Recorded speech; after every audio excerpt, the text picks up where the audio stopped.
Namo tassa bhagavato arahato samma sambuddhassa. Namo tassa bhagavato arahato samma sambuddhassa. Namo tassa bhagavato arahato samma sambuddhassa. May I get the permission from Mahasangha and dear Dhamma friends. This is the first time I'm doing a Dhamma discourse to this audience, and I'm really happy to have this opportunity on behalf of propagating Dhamma to a new Dhamma audience. And I was invited by Mr. Suminda and Mr. Tharaka to do a Dhamma discourse on monthly basis. So we are planning to do these kind of Dhamma discourses once in a month by me. So I would like to thank Mr. Suminda and Mr. Tharaka for the invitation and for their effort and for their coordination for this Dhamma discourse. So today we are going to discuss or having the Dhamma discourse about the virtue and about the concentration.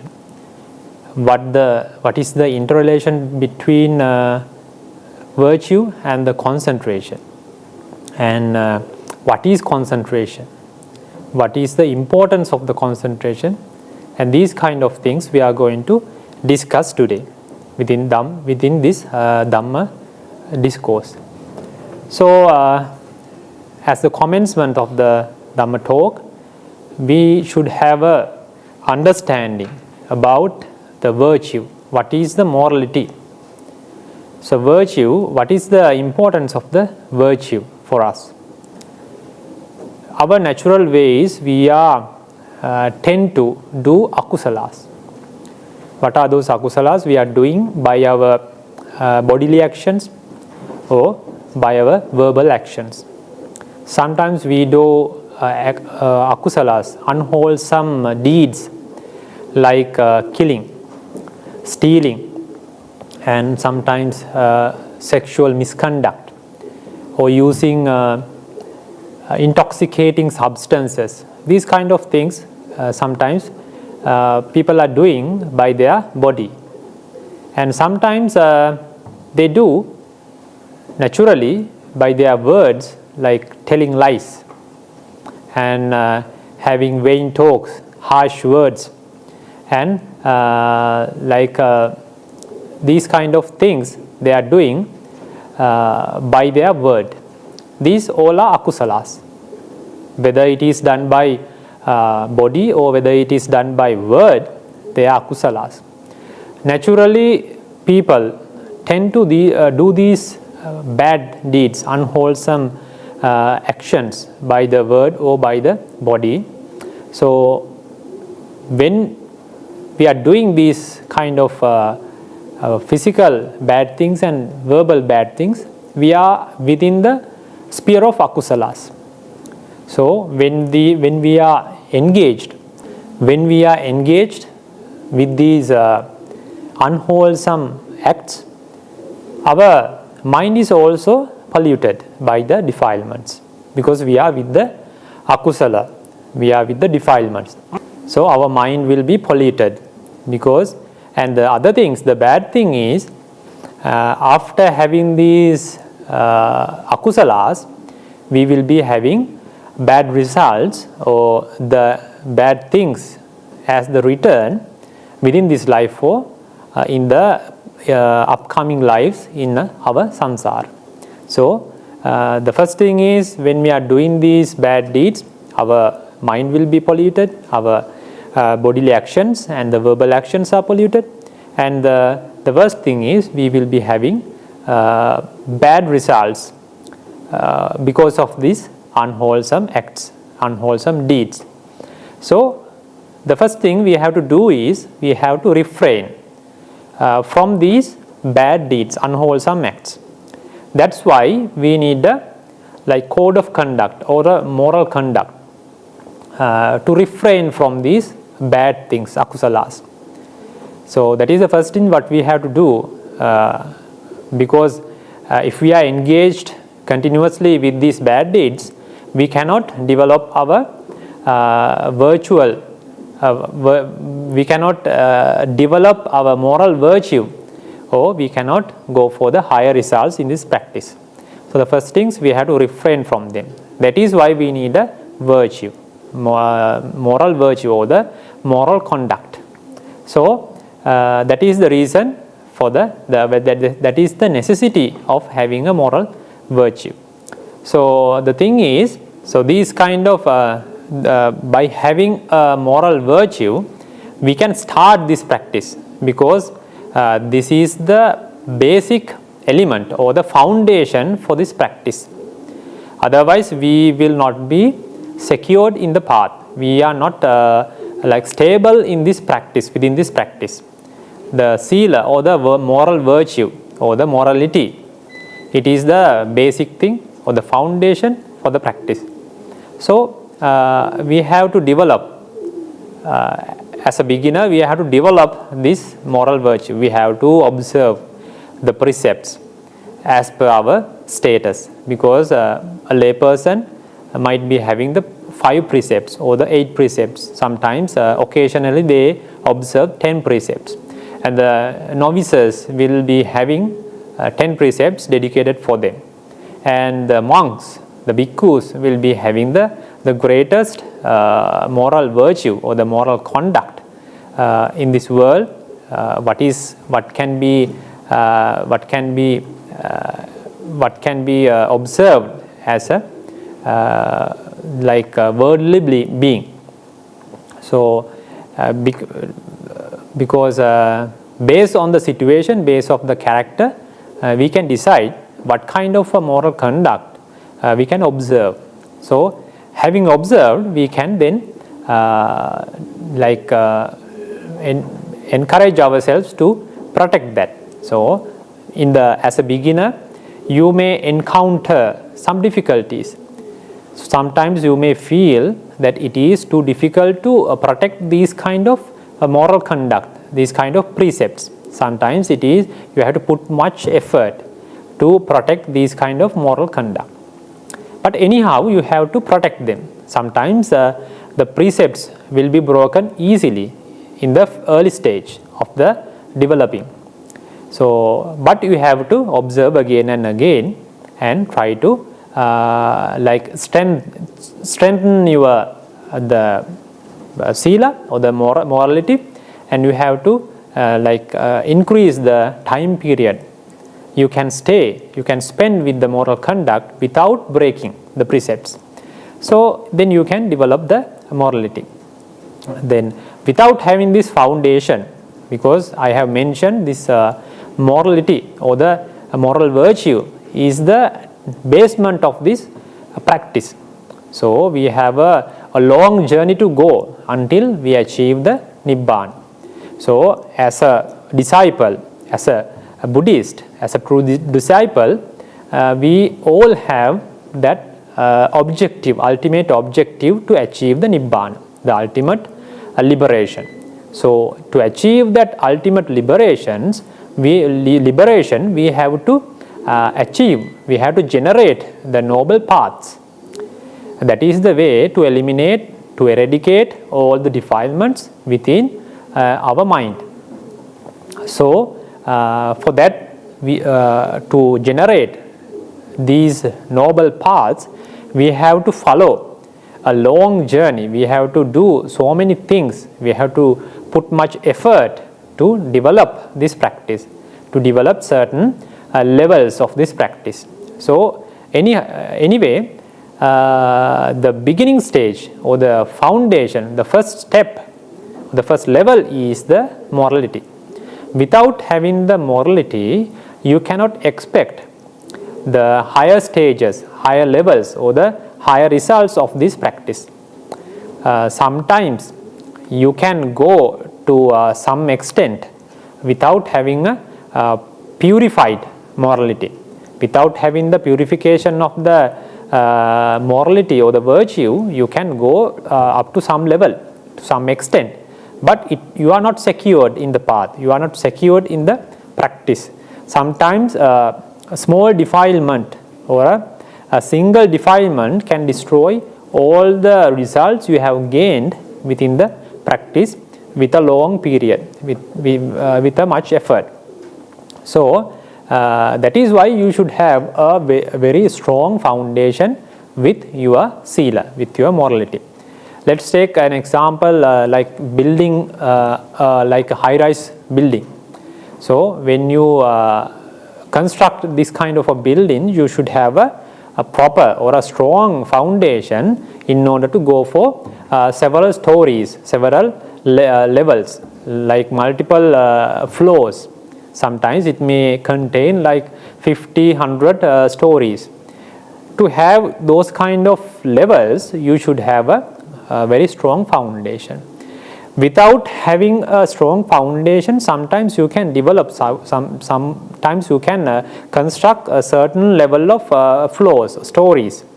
But when you go up to some level, sometimes you may feel the trembling, or sometimes it will be collapsed with a certain stage. So likewise, without having without having the purification of the moral virtue, you can develop the practice. It can be happen. Sometimes you may achieve some results, some higher results within the practice. But after going to certain extent, certain level, you may feel that means you are not stable, you are not secure. Then sometimes the defilements will destroy all the results what you have gained, or some of the results. Then it will be like a fail. You will lose all the results what you have gained. So that is why the Buddha is admonishing to have a strong or a purified moral virtue before you go for the higher levels. So that is the importance of the sila. So what is done by sila? Because sometimes we can feel, because we know in our within ourselves, we know there are several tendencies. We call the latent tendencies, anusaya. So sometimes we cannot even recognize that these kind of latent tendencies, the stage, a certain level of stage of the defilements, they are like hidden stage. So these latent tendencies, anusayas, within ourselves, sometimes by dealing with the objects, they come to the surface of the mind. That means the arising stage of the kilesa, of the defilements. We call the pariutthana. We call the pariutthana, because we are dealing with the mind, because they have arisen in the mind, they have come to the surface of the mind. So after having these kind of defilements in the surface, in the mind, sometimes you will go to the sometimes you may go to the transgressing stage. That means you are doing something, you are expressing that defilement by your body or by your word. You will do some action, the bad actions. You may kill someone, you may steal something, you may sometimes by your word you may tell lies, you may tell some harsh words. These kind of things will happen. We call the transgressing stage. We call the vitikkama. So when it comes to the, because earlier it was in the latent tendency level, the anusaya level, and it came to the surface of the mind, that the arising stage, the pariutthana, and after having the pariutthana level, then it will be expressed. It will come out by your bodily action or the verbal actions. Then you have done some powerful akusalas by your word or by your body. That is suppressed, or that is eliminated by having a virtue. Because sometimes you may feel that defilements are working in your mind, because they are coming to the arising stage, they are coming to the pariutthana.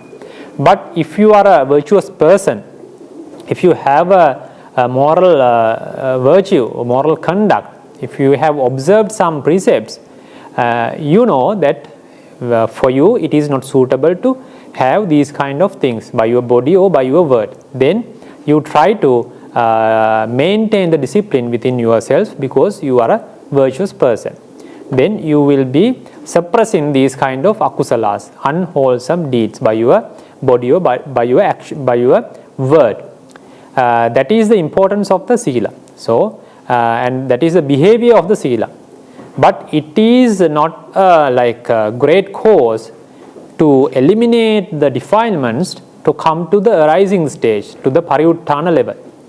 Because we cannot expect that level by just having the sila. By just having the sila, you cannot expect to eliminate these defilements at least for a certain period of time after like blocking these defilements to come to the arising stage, the coming to the surface of the mind.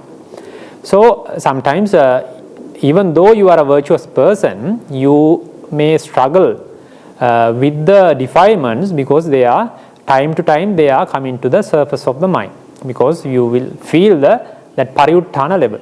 Because we are not expecting to eliminate that stage. We are suppressing your bodily akusalas or the verbal akusalas. So that is the main objective of having sila. Then by having this kind of a discipline, then you like try to develop that sila, and after having the like purification level of sila, you try to develop the next level. You should try to go for the next step. So for that you should have a proper understanding about this practice, because sometimes as the true disciple, you should have that objective, the ultimate objective to achieve that ultimate nibbana, the ultimate liberation. To achieve that ultimate liberation, you should generate these 4 maggas, because these certain levels you have to generate within yourself. For that you have to do vipassana. Doing the vipassana is not a very easy thing. It will take time. You have to put much effort, and sometimes you need some concentration to do the vipassana. And for do this samatha and vipassana and to develop the concentration, you need the purification level of the morality. That is the thing. That is the behavior of this practice. So you have to understand the progressive levels of this practice, because as a true disciples you have to try to achieve these kind of levels, these kind of results by not just focusing on the sila. You need the morality, yes, it's true, because without having a proper purification of the morality, you cannot go for the higher levels. But anyhow, as a true disciples, as a Buddhist, you have to achieve, you have to go for the upcoming levels, the higher levels in this practice. Otherwise, you will not achieve the results of this practice as Buddha admonished. So you have to understand that, because you should not limited to morality, like your entire life just focusing on the morality, just protecting the sila is not enough as a true disciple. You have to try. You have to try to achieve the higher levels. So in order to have that understanding, you should have the correct understanding about this progressive path, because this path or this practice is progressive as Buddha's admonishment. This path or the practice is progressive. The improvements are also progressive, and the results are also progressive. You have to learn about them. What are the progressive levels of this practice? In order to achieve the higher levels, you have to follow the path correctly with the correct advices. You should have the understanding about the sphere of morality. To which level I should improve my morality, to which level, to which extent should I focus on this morality, and when I have the eligibility to go forward, to go for the next level. So that is that should be understood by having the proper understanding about this progressive path, because as per the Buddha's admonishments, Buddha himself classified this path into several segments, or the several categories, several levels. The foremost categorization or the classification is the Sapta Visuddhi. We call the sevenfold purification path. There are 7 levels. This is done by the Buddha. This classification is done by the Buddha. What is the first path is we call the Sila Parisuddhi, Sila Visuddhi. That is the purification of the moral virtue. That is the first level. And we have the second level, the purification of the mind. We call the Chitta Visuddhi. And the third level is the Ditti Visuddhi. We call the purification of the views. And the fourth level is Kanka Vitarana Visuddhi, the purification of overcoming the doubts. And the fifth one is Magga Magga Jnana Dassana Visuddhi, the purification by knowledge and vision about what is the path and what is not the path. And the sixth level is Patipada Jnana Dassana Visuddhi, that is the purification by knowledge and the vision about the path. And the last, 7th level segment is the Jnana Dassana Visuddhi, that is the purification of the vision, knowledge and the vision. These are the 7 paths divided by the Buddha himself. So within these 7 paths, these are progressive levels. You have to follow the one path and you have to go for the second. You have to go for the third. Likewise, you have to follow this path. You cannot jump into here and there, because you have to follow as per the like flow. You have to follow this one. This is we call the progressive practice, and very easy to understand if you go if you try to understand, if you try to learn about them. It is very easy to understand what are those segments and what are, because within those segments there are sub classification, sub segments. We can talk about them later. But the foremost step is the Sila Visuddhi, that is the purification of the morality. That purification of the morality is the result of having the Sila.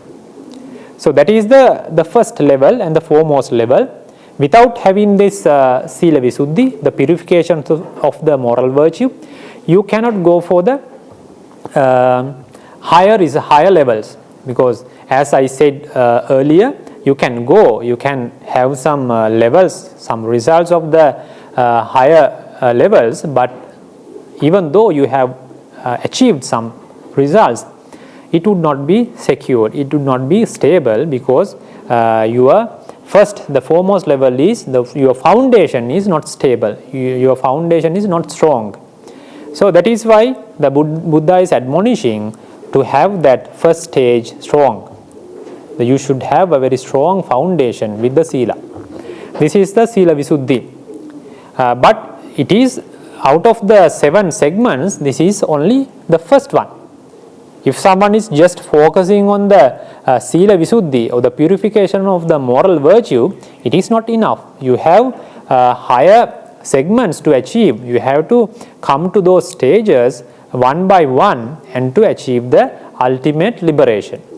If someone is just focusing on the Sila Visuddhi by just protecting the precepts, by just protecting the moral conduct, it is not enough, because you are losing.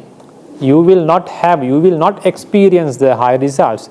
You will not achieve the ultimate, the noble results within this asana. So, the first level is Sila Visuddhi, the purification of the moral virtue.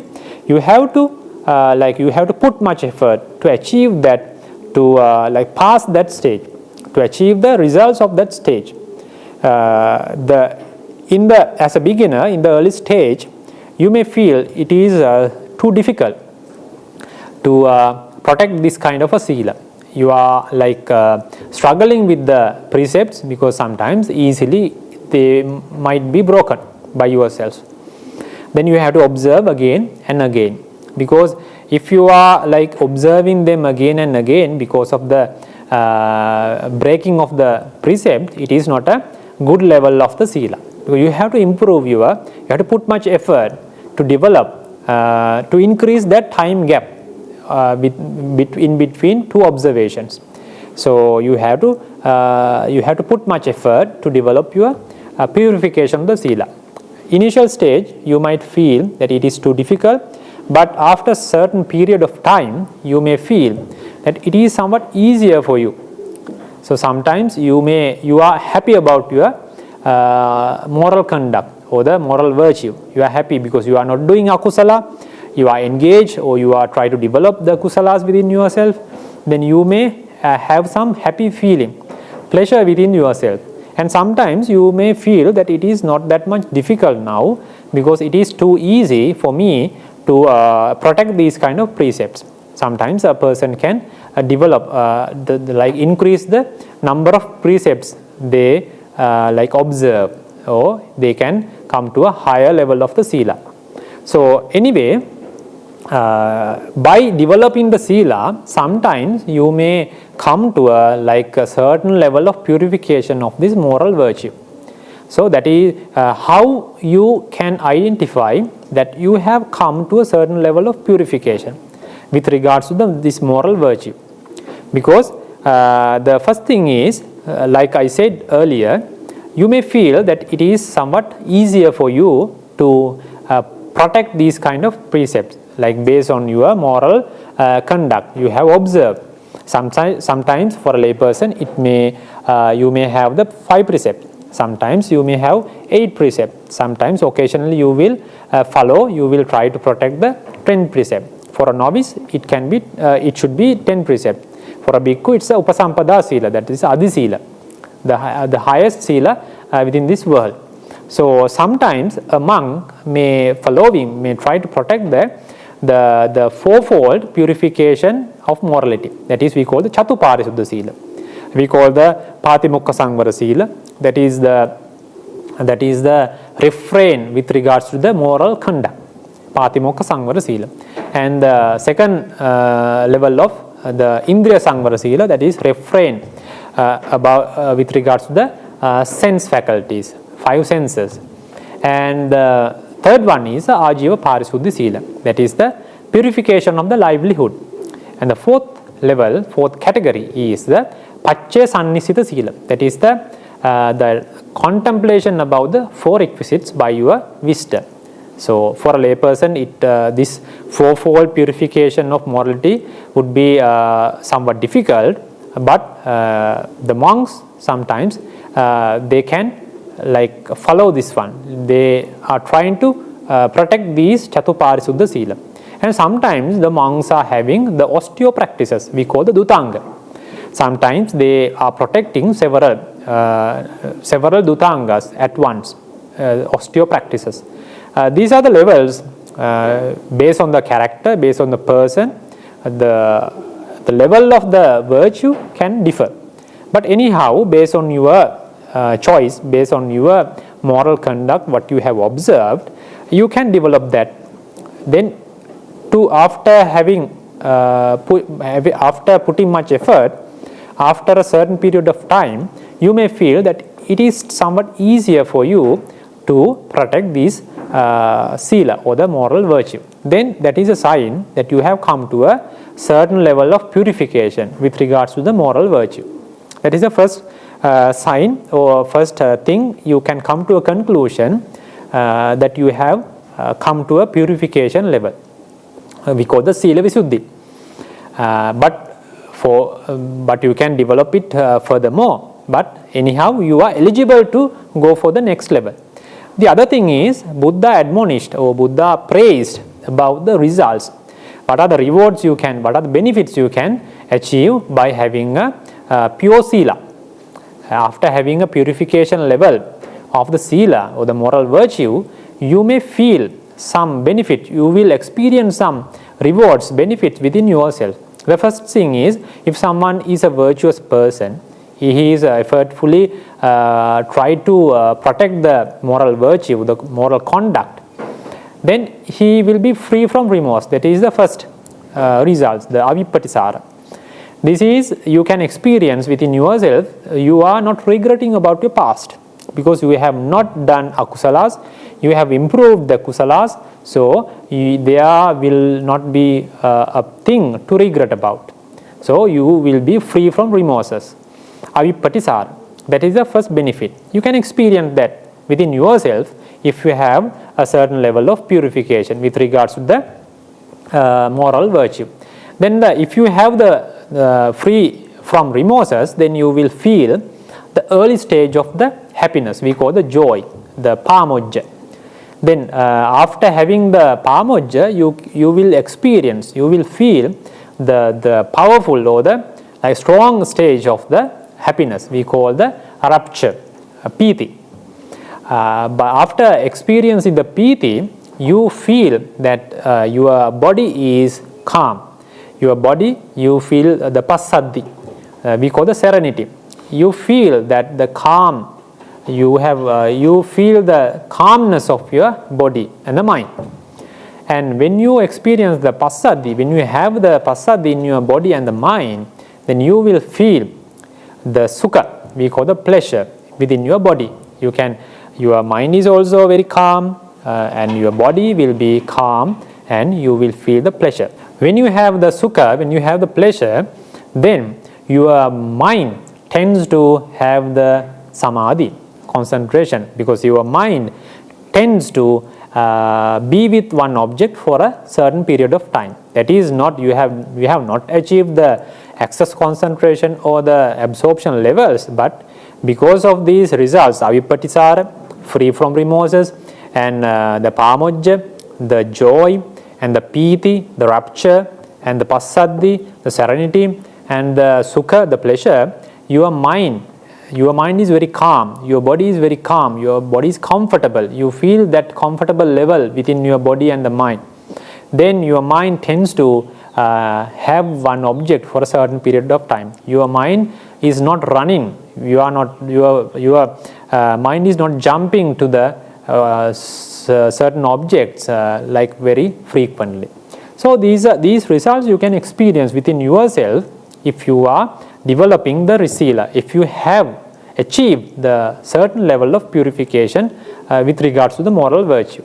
That is also a sign that you can come to a conclusion that you have achieved at least some level of the purification of your sila.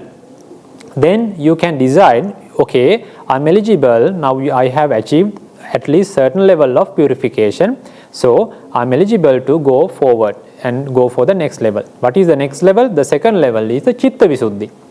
Now we have now we have achieved some level of sila visuddhi. It is not the end. You have to develop furthermore the moral virtue, but at least you are eligible. You have come to that certain level, you have achieved the eligibility to go for the next level, the chitta visuddhi. That is the purification of the mind. This chitta visuddhi we are just focusing on the concentration. The first stage is dedicated for the moral virtue, and the second stage is dedicated for the concentration. And we should understand why there is a stage called the chitta visuddhi, the purification of the mind. Why we need to develop the mind, why we need to develop the concentration, and what is the concentration. So this is basically, if we have a very simple definition, the concentration is, let's consider about our natural way, our natural condition of our mind. Our natural way is we are jumping from one object to another object in a very fast manner. We cannot be with one object for a certain period of time, for a longer period, because usually we are jumping, we are changing the object time to time. It means at least we are not spending our time at least few seconds with one object. We are moving to another object, and we are not spending that new object for a long period, and we are moving to a new one. That is happening all the time. That is the natural way of our mind. We are taking, because we have several doors, we have physical doors, we are taking the visible objects through our eye door. We are taking the audible objects from our ear door. Likewise, sometimes we have 5 sense faculties, physical sense faculties, and we have the mind door also. We are taking the mental objects through our mind door, through our mind. So within these, by getting those kind of objects, we are moving, we are jumping from one object to another, because continuously, without having a gap, we are jumping, we are running within these objects. That is the natural way. But what is the concentration is the skill or the ability to be with one object for a certain period. It can be like a few minutes, it can be half an hour, 1 hour, or a few hours, sometimes a whole day or a few days. You can be with one object for a longer period. That ability or the skill, what is developed within yourself to be with one object for a longer period, we call the concentration, the samadhi. It has different classifications. You may have the excess concentration, we call the upachara samadhi, and we call the jhana levels, the absorption levels.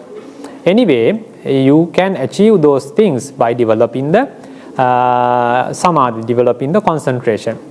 When we talk about the Abhidhamma perspective, we have a mental factor in our mind called ekaggata, one pointedness.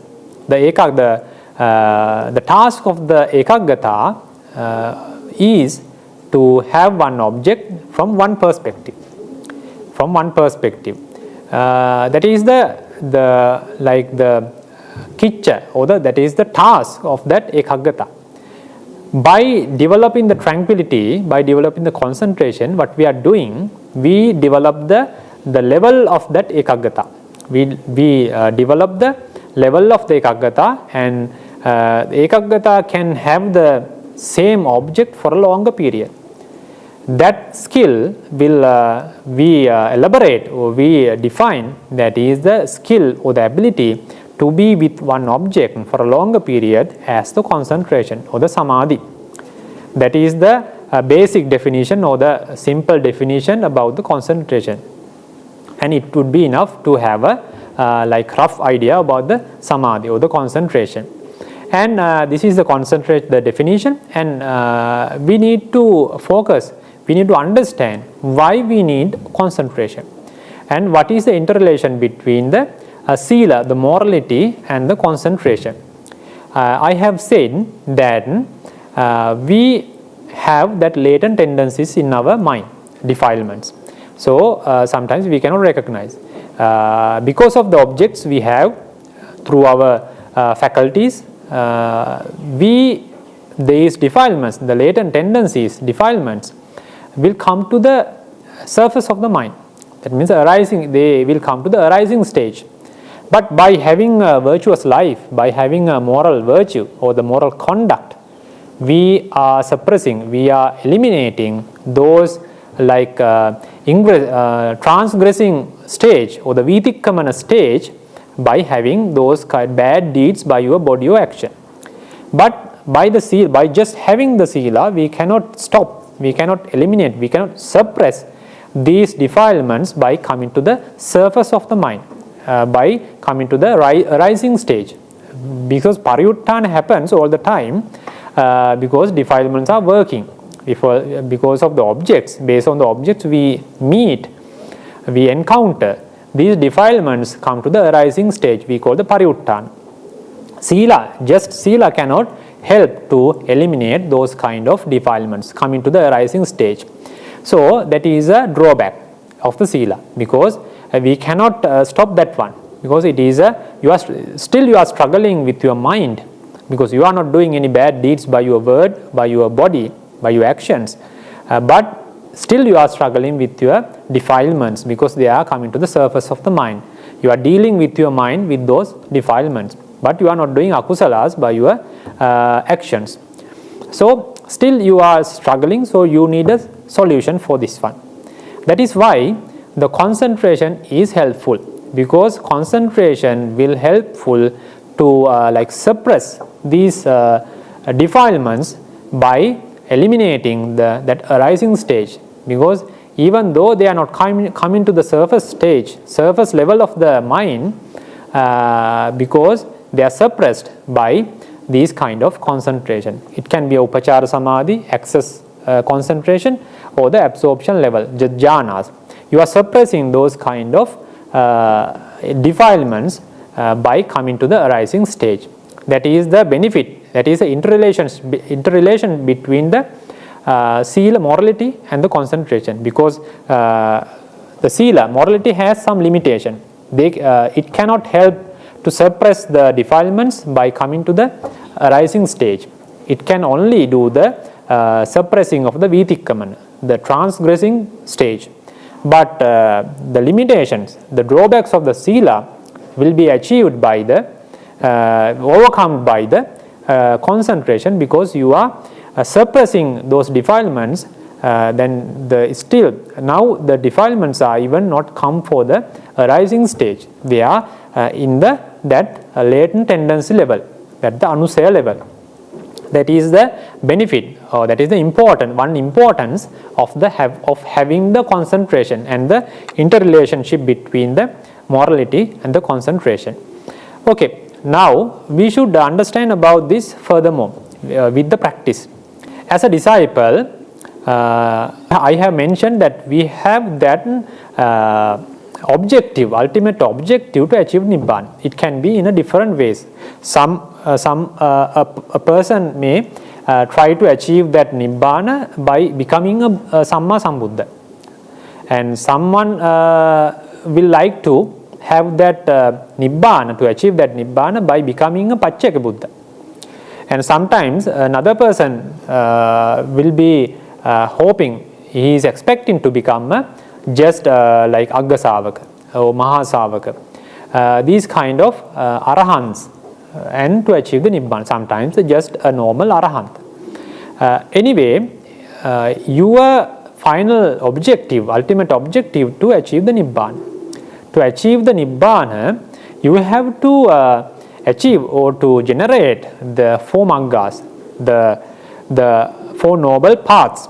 We call the Sotapatti Magga, the path of the stream entry, and the Sakadagami Magga, the path of the once returner, and the Anagami Magga, path of the non-returner, and the Arahatta Magga, path of the Arahant. These 4 maggas, 4 noble or transcendental paths, should be generated within yourself to eradicate the defilements level by level, completely, permanently from your mind. Then you will become a Arahant. You can become just a normal Arahant, and or the Mahasavaka, or the Agga Savaka, or the Pacceka Buddha, or Samma Sambuddha. Anyway, your ultimate goal is to achieve the Nibbana. So you have to, anyway, you have to generate these 4 noble paths within yourself. That is a function about the wisdom, because to achieve this Nibbana, what is the essential thing? You have, just having the sila, you cannot generate these 4 maggas, 4 noble paths.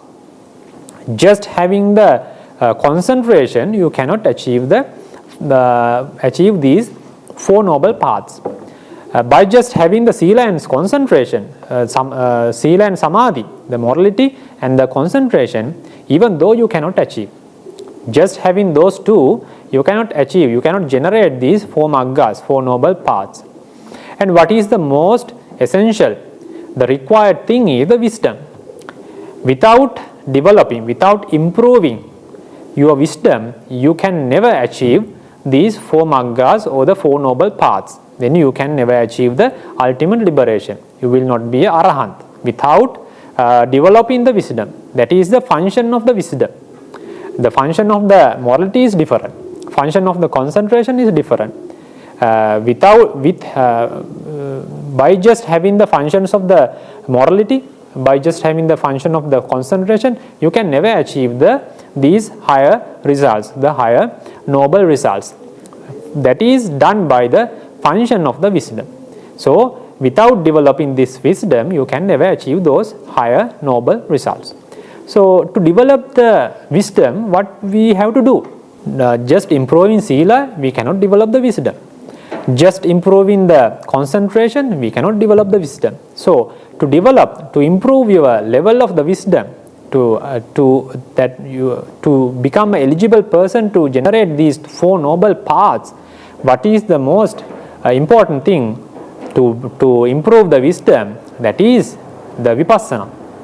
By doing the insight meditation, by doing the vipassana bhavana, by doing the insight meditation, you can develop the wisdom, and you will be an eligible person to generate these 4 noble paths.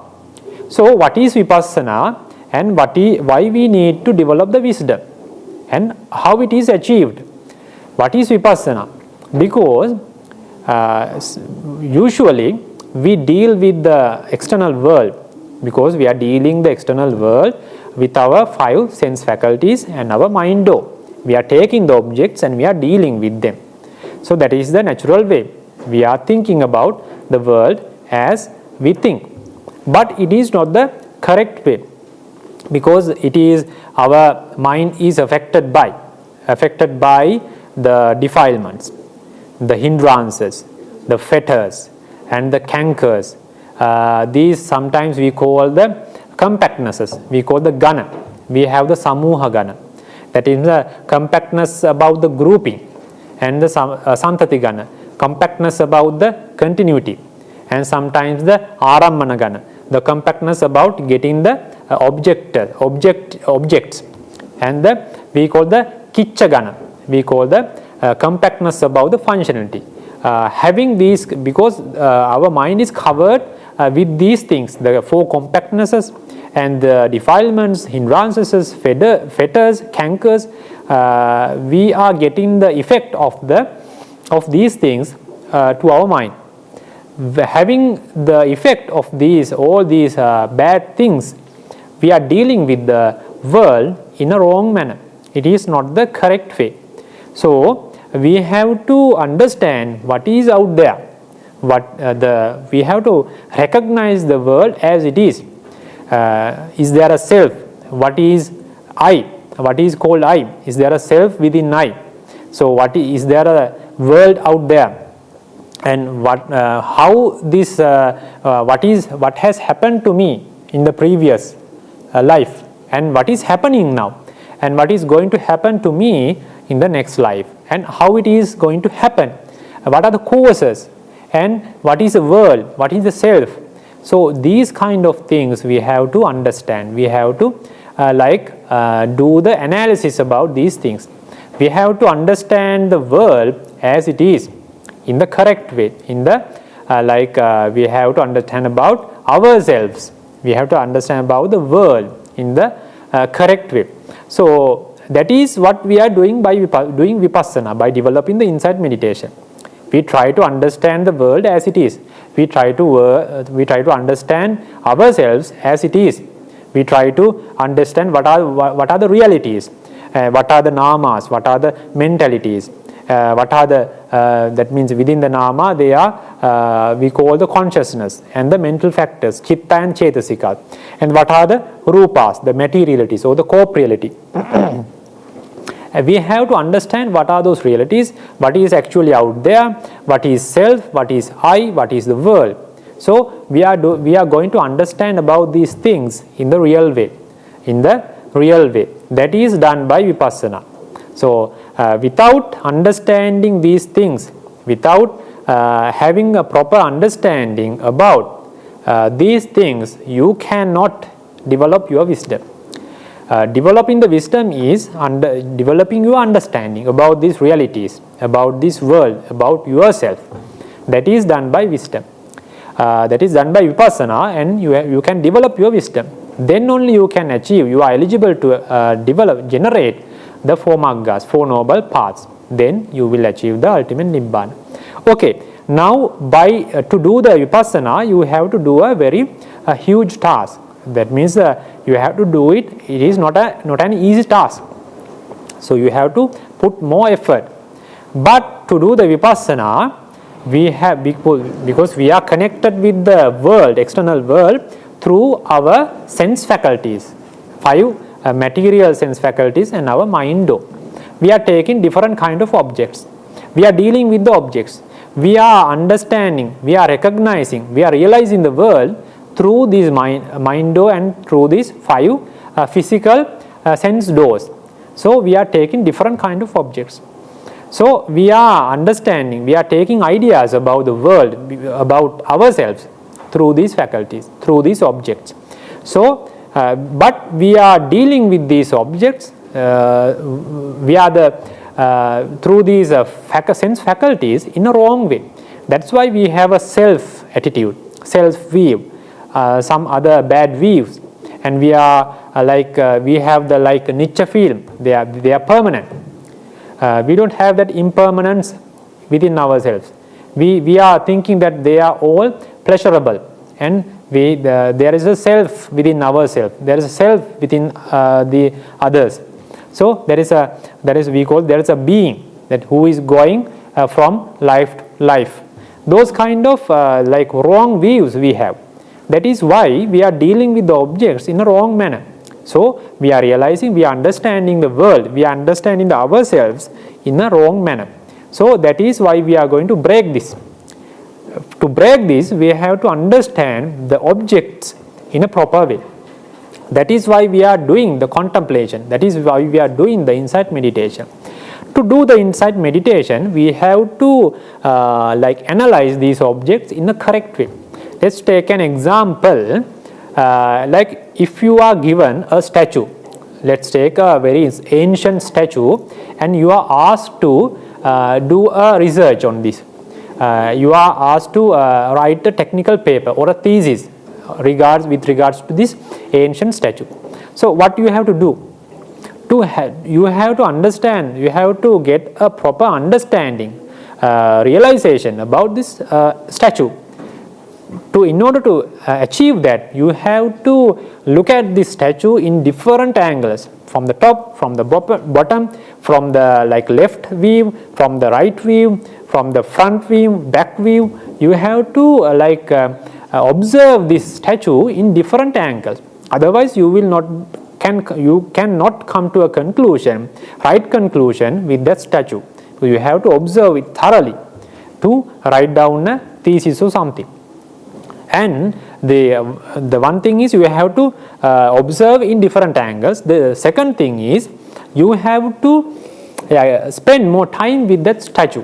That is the second thing. Without spending much time, a longer period with that statue, you cannot come to a strong conclusion. You cannot come to a right conclusion with that statue. By spending much time with a longer period with that statue, and by observing that statue with different angles, you can come to a very good and a very higher level of conclusion, and you can write down the thesis or something. As per the example, we have to think about the objects. We have to observe, we have to analyze the objects we are taking from our sense faculties in a right way. You have to contemplate about those things, because before you start the insight meditation, you should have some knowledge. What are the namas? What are the rupas? That means what are the mentalities? What are the materialities? And what is nibbana? And what is the self-view?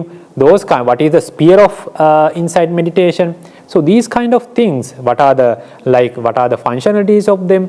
What are the characteristics of those realities? How many realities, and what are the realities within ourselves? What is the realities out there in the world? So these kind of knowledge you have to gain before you start the insight meditation.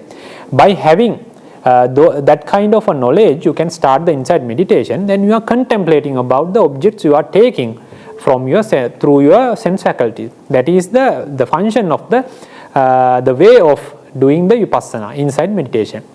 Okay, now you know how to do the meditation. But to do the meditation, you have to deal with the objects. Through the objects, you are trying to contemplate, because based on your knowledge you have gained through the books or through the Dhamma talks from the teachers, you are trying to contemplate, you are trying to use this knowledge practically with the objects. So to do that, to observe that object in a proper way, as per the examples for the statue, you have to you have to spend much time with that statue to get the correct view, and you have to observe that statue in different angles. Likewise, to get the right understanding, correct understanding about the object, you have to spend with the objects for a longer period. And the second thing is, you have to observe that object, you have to analyze that object in different angles. There are several ways to do the vipassana. There are several ways. You can learn them later how to do the vipassana. There are several ways, several methods. But out of them you can use several methods or one method to do the vipassana. But anyway, you have to observe that, you have to look at that, you have to analyze that object in different angles. Otherwise you cannot have the correct proper understanding about that object. And you have to spend more time within that same object. But what is our natural way? We are not spending much time with each and every object. We are jumping one object to another in a very fast manner. We cannot be. Even though we try to spend, even though we are trying to be with one object for a longer period, at least few seconds, few minutes, we cannot do that. We cannot be with that object for a longer period. That is our natural way. Even though we try, we go somewhere very calm and quiet place and we try to focus on one object, we cannot do. That is a skill or ability to improve yourself. So now we know, to have that complete idea or the very to get the observation, thoroughly do the observation, you have to spend more time with the object, and you have to observe that object in different angles. But what is our natural way?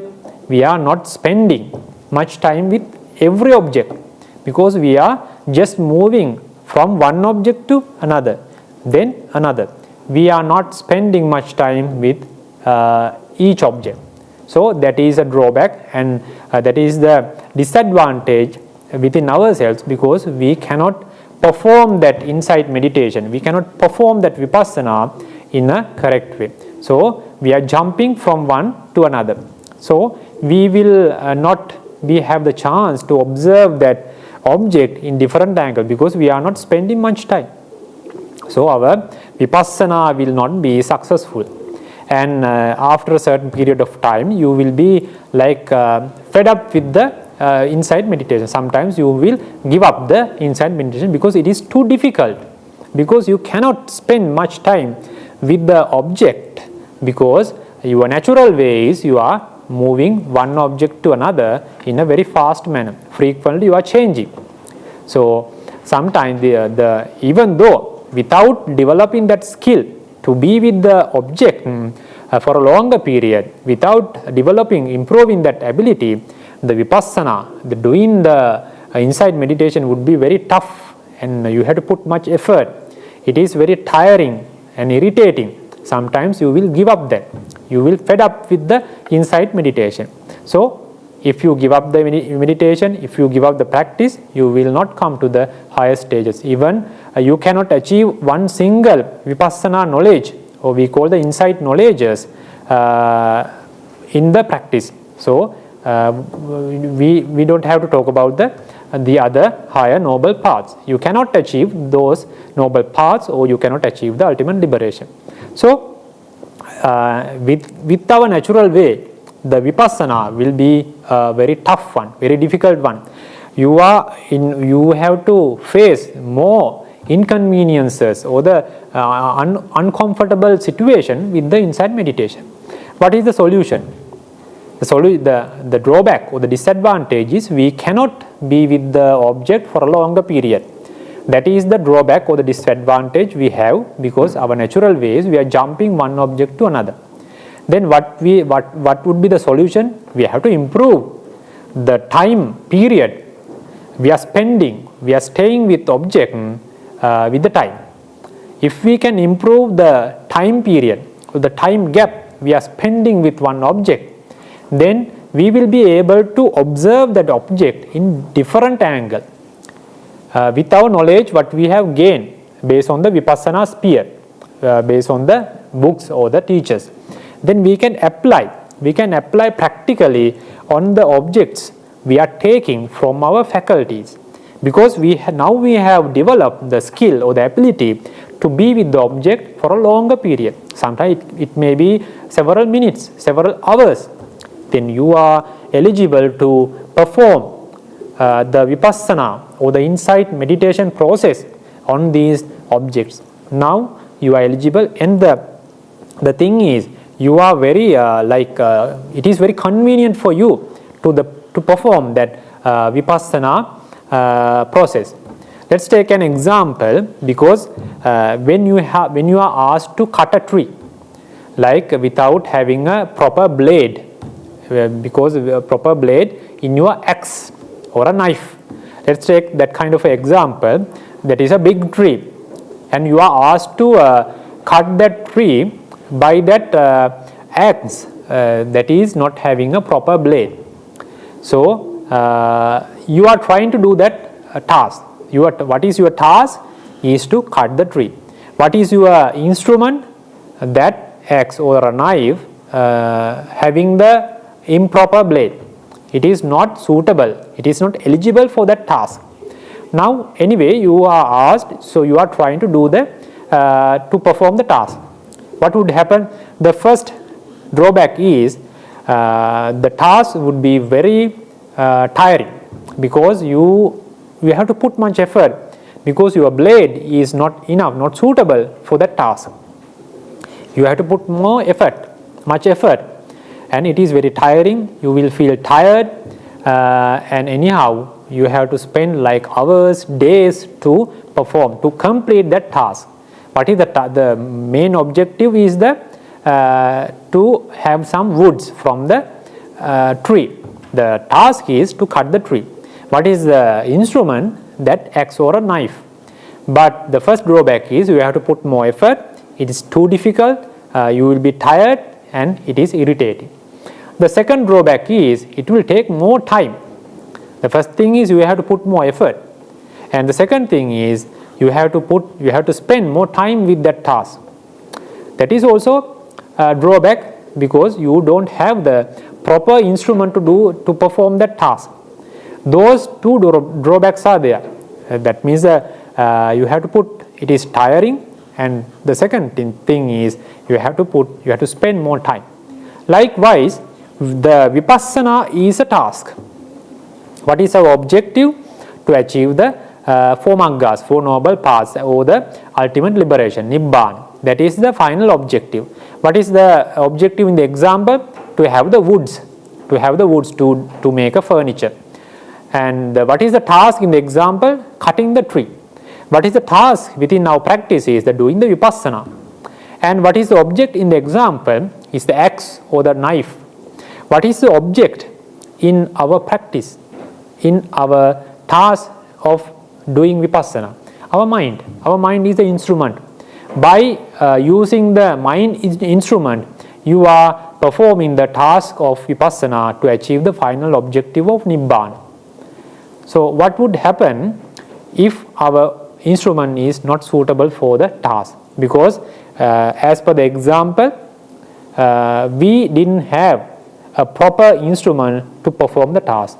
That is why we have to put more effort, why it is tiring, and why we had to spend more time. Likewise, in this Vipassana task, in this task of insight meditation, if you don't have a suitable or a proper instrument within yourself, what is the instrument? The mind.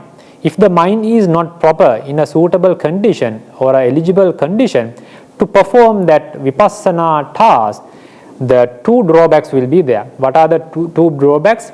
You have to put more effort, it's tiring, it is not comfortable, and it is irritating. Sometimes you will fed up and you will give up the task.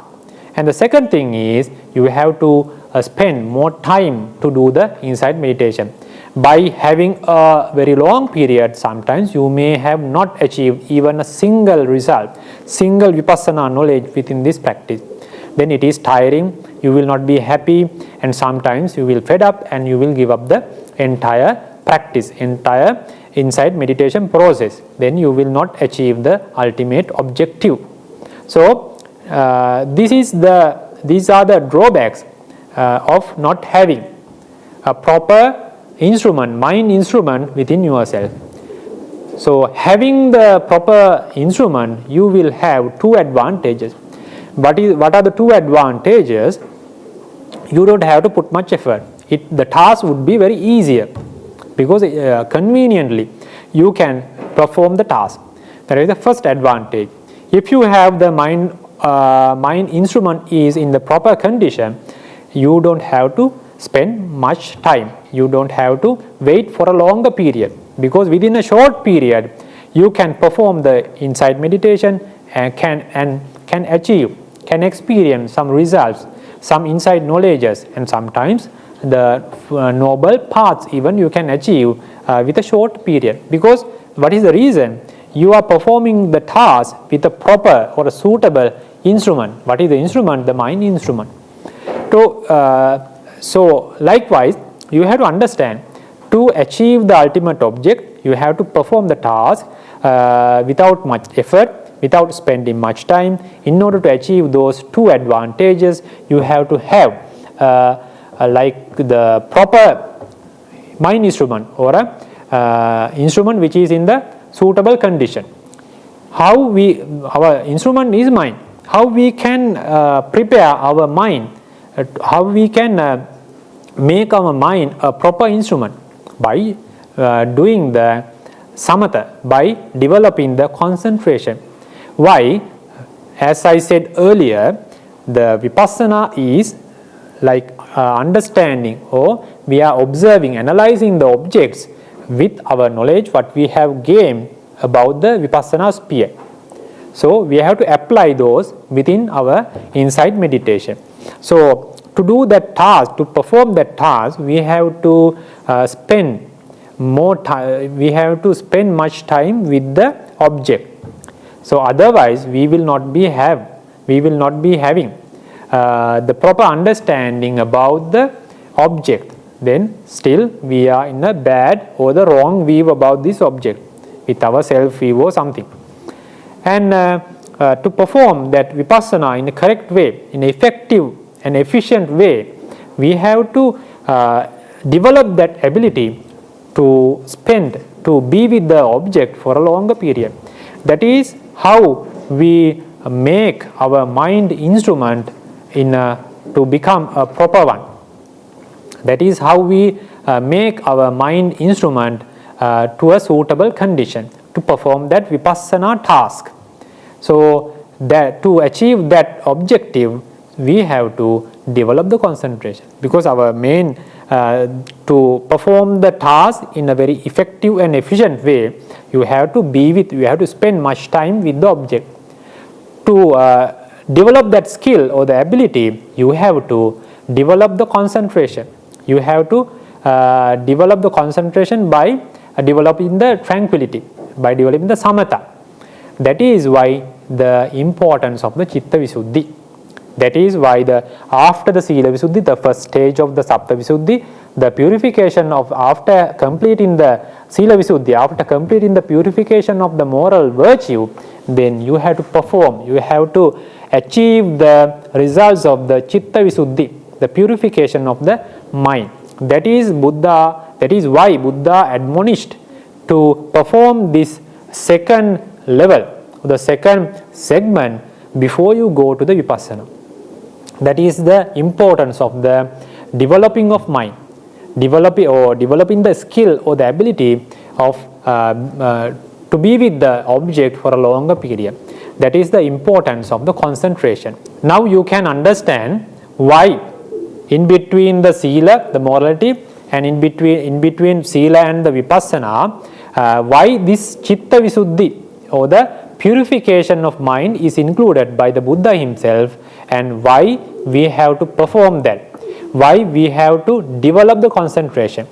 Chitta Visuddhi, the purification of the mind or the concentration, is the result.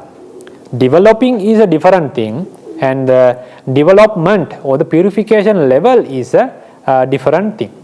After having a purification, certain level of purification of the sila, moral virtue, I said you can come to the next stage, that is to develop the mind, to develop the concentration. In order to that, you can take whatever the meditation object, and based on the advice of the proper teacher, you can perform, you can develop the concentration. What is the concentration?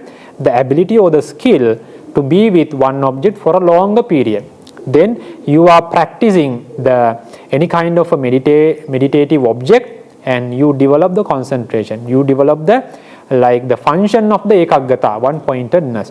Then after having a certain period of timing, with much effort, you are focusing on one object for a longer period, then your ability, the skill, will be developed. After some periods, it may be weeks, months, years, you can achieve the access concentration. We call the upachara samadhi. Upachara samadhi. And after that, you can strengthen the jhananga. We call the vitakka, vichara, piti, sukha, ekaggata. Vitakka is the initial application, and the vichara means the sustained application, and the vitakka, vichara, piti is the rapture, sukha is the pleasure, and the ekaggata is the one-pointedness. So we have developed the ekaggata, one-pointedness, to achieve the concentration, to achieve the ability or the skill to be with the object for a longer period. Because you have to develop the concentration to perform, to make the mind to become a proper instrument to perform the vipassana process or the vipassana task, in order to achieve the ultimate object of having the Four Noble Paths. That is the interrelationship between these 7 segments in the sevenfold purification path, or this Sila, Samadhi and Panya. This is the morality, concentration and the wisdom. You have to understand briefly about this practice very well. Otherwise, you cannot understand the progressive levels, progressive way, and what to do, to which extent I have to spend for this part or the segment. You should have a proper understanding. So when we talk about the concentration, usually in our natural ways, we don't have that ability. We don't have that skill to be with one object for a longer period. That's why the vipassana also very difficult for us, because we are trying to focus on one object. Within few seconds, the object will be changed without our intention, without our effort. It is happen naturally. So we cannot be with that object. That is why we need to improve the concentration. So naturally, we don't have concentration. We have to improve it. It will take much time. You have to put much effort. Otherwise, you cannot develop that concentration. Even not having the concentration, you can perform the vipassana. We cannot say without having any upachara samadhi, without having any jhana samadhi, you cannot perform. It is impossible to having the vipassana. You can perform, but you have to understand, you have to keep in your mind that there are 2 drawbacks, disadvantages. What are them? You have to put more effort. Without the concentration, your mind is not eligible, suitable for that task. You have to put more effort. It will be very tiring. It would be very uncomfortable, inconvenient for you. Sometimes you will be fed up. You will give up the entire process. And the second disadvantage is you have to spend more time. You have to put more effort for a longer period in order to achieve a small result from this vipassana process, to achieve a single knowledge of vipassana, insight knowledge. Sometimes after spending a longer period, sometimes you may not achieve single achievement, single vipassana knowledge, insight knowledge after having this kind of process. Then you will be end up with the giving up the entire process. So you can perform vipassana, but you have to think about these drawbacks. Sometimes it will be very tiring. But what would happen to a person after developing that skill, after developing the concentration, if he is going to do the vipassana, it would be very easy for him, because now he has developed the concentration. His mind, or the mind instrument, is eligible, suitable to perform the vipassana task without putting much effort and without spending much time. Those advantages will be there. So you have to think about why we have to develop concentration to a certain extent. There are different levels you can do the concentration and come to the vipassana knowledge. The first thing is, you can do without having any concentration, development of the concentration, you can perform vipassana. So that is the first way. But you have to think about, you have to understand the two disadvantages are there. You have to put much effort and you have to spend more time. The second way is, you can perform, you can develop the concentration to a certain level, to a certain extent, but you have not achieved access concentration, no absorption level, no upachara samadhi, no jhana levels. But you can feel that you can spend some time with the objects, but you have not achieved upachara or jhana. But you can perform, you can move to the vipassana process, and by simultaneously, mutually you can do vipassana and samatha, the insight meditation, and developing the tranquility simultaneously. Then sometimes you can develop the vipassana as well as the tranquility, and you can develop the both stages, both levels. That can also possible, because as the present situation, as when we compare with the present situation of the people, present situation of the level of the wisdom, this would be the most suitable way, because having a certain level of concentration, you can move to the vipassana, insight meditation, and you can perform both of them simultaneously. You can develop the both concentration and the vipassana knowledges at the same time. We call the yuganadda bhavana, because we are doing the both at the same time. The third level is, you can develop the concentration to a higher level. You can achieve upachara samadhi, that means the access action concentration, or you can develop jhana level. We call the absorption level, the patama jhana, the first level of the absorption, the second level of absorption. Likewise, you can develop all the jhanas, all the rupavachara jhanas, all the arupavachara jhanas, you can develop those things. At least you can have one jhana, then your purification of the mind would be very high. So you can easily move to the vipassana knowledge. But developing the concentration up to a jhana level would be a very tough one. It will take a longer period. The third level is, you can achieve one level of jhana, one concentration level of absorption, and you can move to the vipassana meditation.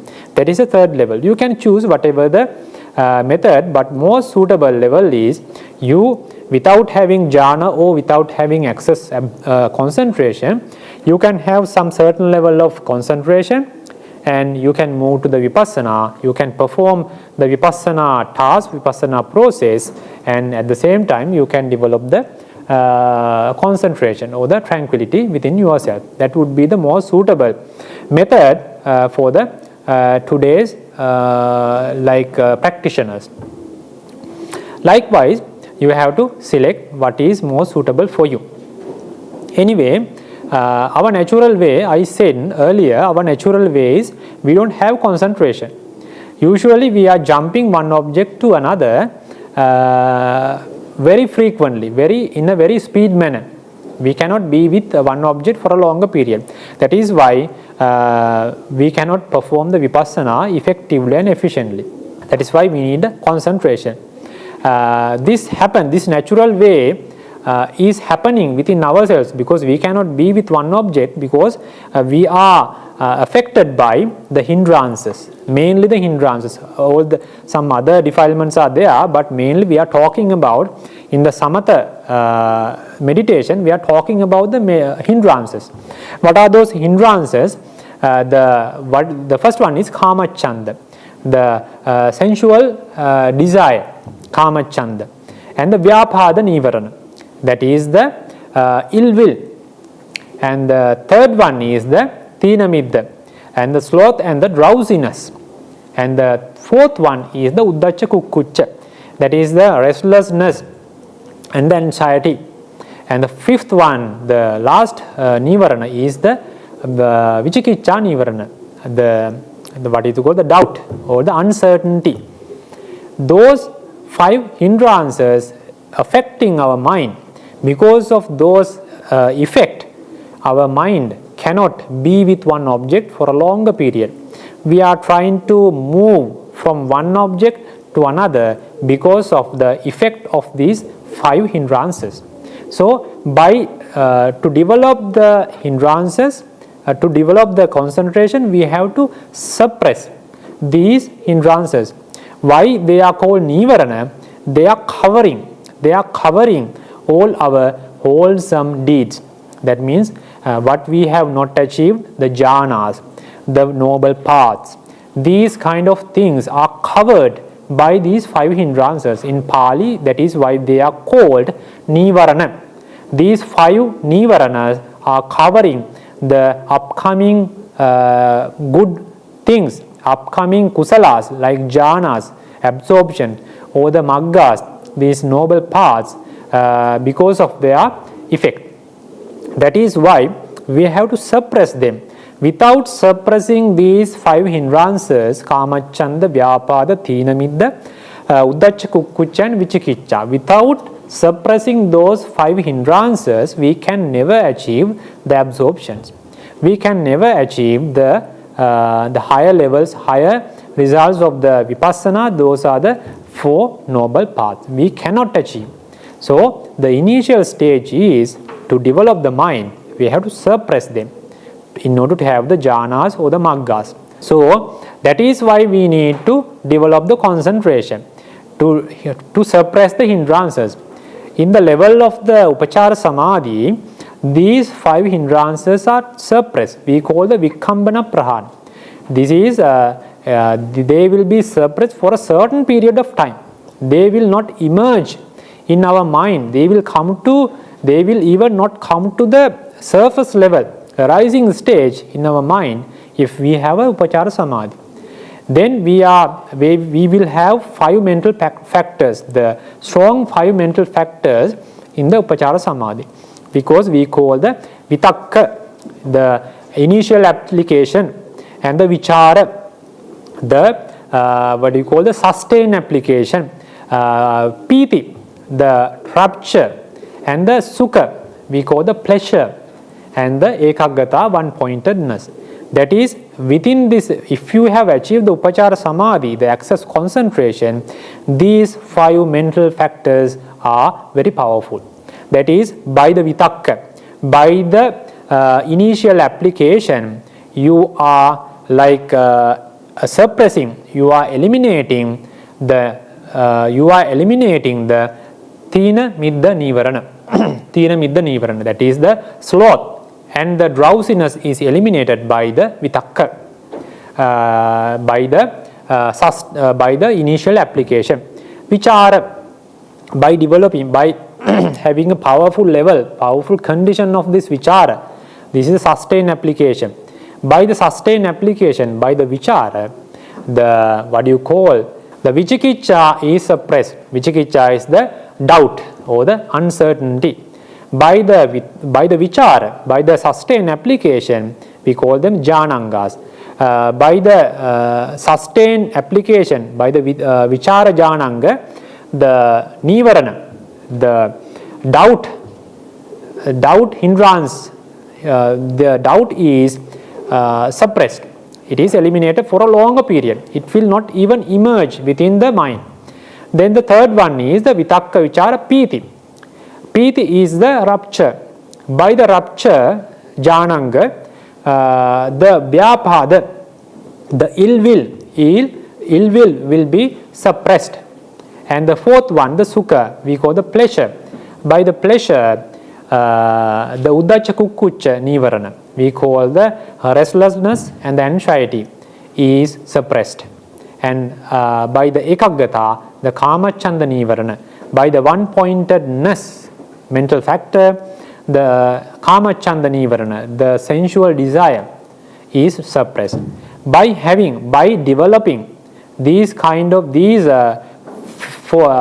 mental factors, we call the vitakka, vichara, piti, sukha, ekaggata, we are suppressing the five hindrances by one of them. By each of them, all the five hindrances will be suppressed. Then after having the upachara samadhi, then these hindrances will not come to even the surface of the mind. They are suppressed. And furthermore, you have to strengthen these five mental factors, vitakka, vichara, piti, sukha, ekaggata, and you will achieve the absorption level. Then we call the jhana levels. Then these jhanangas, vitakka, vichara, piti, sukha, ekaggata, will be more powerful, and the five hindrances will not come to the surface of the mind for a longer period, and you can focus on one object for a longer period without having a different single object within that period of time. When you have achieved that jhana level or the absorption levels, you are eligible, your mind is very calm, because you have already suppressed these the sensual desire, kamacchanda nivarana, ill will, the vyapada nivarana, sloth and the drowsiness, tinamidda nivarana, restlessness and the anxiety, uddhacca kukkucca nivarana, and the vichikicca nivarana, the doubt or the uncertainty. So these, because of the effect of these hindrances, that is why we cannot be with one object. Naturally, we are with those five hindrances. That is why we cannot be with one object for a longer period. By strengthening these five mental factors, vitakka, vichara, piti, sukha, ekaggata, we are suppressing those five hindrances and achieve the access concentration and achieve the absorption levels, jhanas. Then we are suppressing for a longer period. If you are with the jhana, if you have that ability to come to the samapatti, to achieve the jhana, after having that level, your mind is very calm, because all the nivaranas are suppressed, and you can be with one object for a longer period, and your mind is a suitable instrument to perform the vipassana task. Then you will have two advantages. Because you are eligible, your mind is suitable, mind has become a suitable instrument for the vipassana task, then you can easily do the vipassana task, the insight meditation, without putting much effort. Without less effort, you can perform the vipassana process. And also, you don't have to wait for a longer period. With the shorter period, you can develop the vipassana, you can achieve some levels of insight knowledges, we call the vipassana jnana. Sometimes within a certain period of time, if you are doing vipassana effortfully in the correct way, with having proper advices from a teacher, then sometimes you may have that eligibility to achieve the four mangas and achieve the ultimate liberation. That is the path, if we try to understand briefly.